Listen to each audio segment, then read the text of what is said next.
அனைவருக்கும் வணக்கம். வாழ்க வளமுடன். குரு வாழ்க, குருவே துணை. நான் விஜயலட்சுமி கண்ணன். விகேஸ்ட்ரோ உங்களை அன்புடன் வரவேற்கிறது.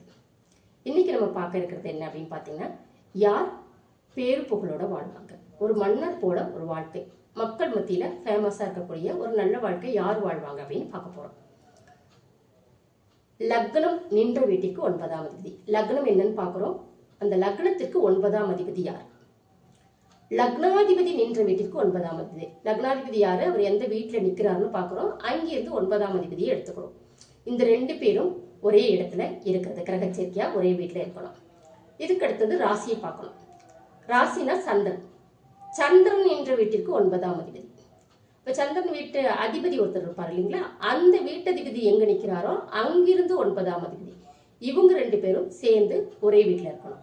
இப்படி இருந்தா அவங்க கண்டிப்பா பேரு புகழோட சந்தோஷமா ஒரு வாழ்க்கை வாழ்வாங்க. அதாவது பொருளாதார ரீதியாகவும் மக்கள் மத்தியிலையும் நல்ல செல்வாக்கூடியவங்களா இவங்க வாழ்வாங்க.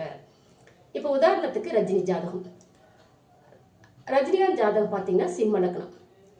லக்னத்திற்கு 9ஆம் அதிபதி செவ்வாய். சூரியன் நின்ற வீடு, சூரியன் தான் லக்னாதிபதி.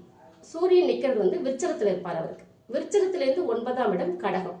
அப்புறம் சூரியன் நின்ற வீட்டிற்கு 9ஆம் அதிபதி சந்திரன். இவங்க ரெண்டு பேரும் சேர்ந்து மகரத்தில் இருப்பாங்க, செவ்வாய் சந்திரன் சேர்க்கையாக. அடுத்தது ராசி. ராசிக்கு 9ஆம் அதிபதி அப்படின்னு சொல்லக்கூடியவர் புதன். கன்னி மகரத்துல ஒண்ணுன்னு வச்சுக்கிட்டீங்கன்னா கன்னி லக்னம் அப்படின்னு சொல்லக்கூடிய இடம் வந்து 9ஆம் இடமா வரும், கன்னி ராசி. அடுத்தது அங்கேயேதான் சனி இருக்கிறாரு. அதாவது சந்திரன் என்ற வீட்டின் அதிபதி சனி கன்னியில இருப்பாரு. அப்ப கன்னியை ஒண்ணுன்னு வச்சுக்கிட்டீங்கன்னா ரிஷபம் 9ஆ வரும். அப்போ புதனும் சுக்கரனும் சேர்ந்து அவருக்கு தனுசு ராசியில இருப்பாங்க, லக்னத்துக்கு 9ல. இப்ப இந்த கிரகச்சேர்க்கை அவங்க இருக்கும்போது அவர் பேரு புகழோட பொருளாதாரத்தோட இருக்கிறாரு அப்படிங்கிறது உங்களுக்கே எல்லாருக்கும் தெரியும். இந்த மாதிரி புகழ் ஃபேமஸா இருக்கக்கூடிய ஜாதகங்கள் இது செக் பண்ணி பார்த்தீங்கன்னா கண்டிப்பா சேர்க்கையும் பார்வையும் ஏதோ ஒரு விதத்துல அங்க தொடர்பு வந்துடும். ஜெயலலிதா ஜாதகத்துல இருந்து நீங்க எல்லா ஜாதகமுமே செக் பண்ணலாம். அடுத்தது, சரி இது மட்டும்தானா, வேற ஏதாவது சேர்க்கை இருக்குதா, பார்வை இருக்குதா அப்படின்னு பார்த்தா இப்ப இன்னொரு அமைப்பையும் நம்ம பார்க்கலாம். லக்னாதிபதி நின்ற வீட்டின் அதிபதி கேந்திரம் அல்லது கோணத்தில் இருக்கிறது, திரிகோணத்திலேயோ அல்லது கேந்திரத்திலேயோ இருக்கிறது, அல்லது உச்சமா இருக்கிறது.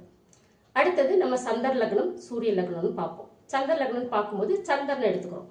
சந்திரன் நின்ற வீட்டின் அதிபதி, அவரு கேந்திரத்துல திரிகோணத்தில் இருக்கிறது. அடுத்தது சூரியன் நின்ற வீட்டின் அதிபதி, அவரு கேந்திர திரிகோணங்கள்ல இருக்கிறது.